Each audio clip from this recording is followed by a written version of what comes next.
বল কেমন আছিস? এই দেখ না রে, আমি কত সুন্দর একটা ছবি এঁকেছি। ওয়েট কর ওয়েট কর। তুই সবসময় তুই বিজি থাকিস, আমার কথা তো একটু শুন। আচ্ছা এই হ্যাঁ শুন না রে, আমি কত সুন্দর একটা ছবি এঁকেছি।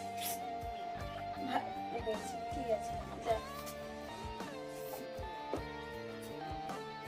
এই চল না রে, ব্যাডমিন্টন খেলতে যাই। কি ছোট বাচ্চার মতো বায়না করছিস? দেখছিস তো আমার এত কাজ পড়ে আছে, কিভাবে যাবো আমি ব্যাডমিন্টন খেলতে? যা তুই নিজের কাছেই যা। ধুর। এই শোন না, কালকে স্কুলে গেছিলাম, আমি যখন স্কুল গেছিলাম দিদিটার জন্য আমার এত দেরি হয়ে গেল। আমি যখন স্কুলে গেলাম তখন পিয়ারি শুরু হয়ে গেছে।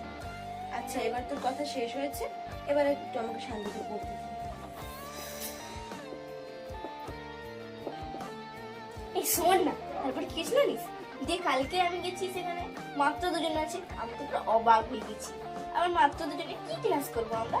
তারপরে আমি কেন আমি কাজের মধ্যে যখন থাকিস তখন ডিস্টার্ব করিস আমাকে?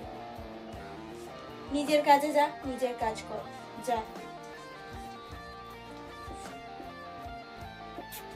এই তোর কি হয়েছে বল না রে,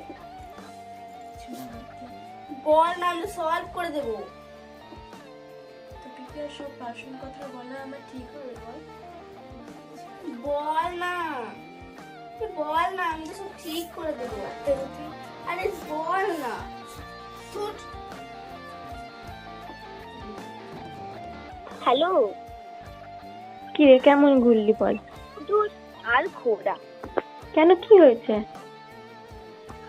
তুইও তো বিজি, তেমন কাউকে আর ঘোরার পেলাম না।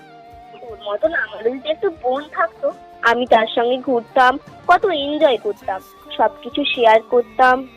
দূর, ওরা কপাল আমার। सबक नहीं मिलता मुझसे बोले मन मेरा, सबको सब नहीं मिलता।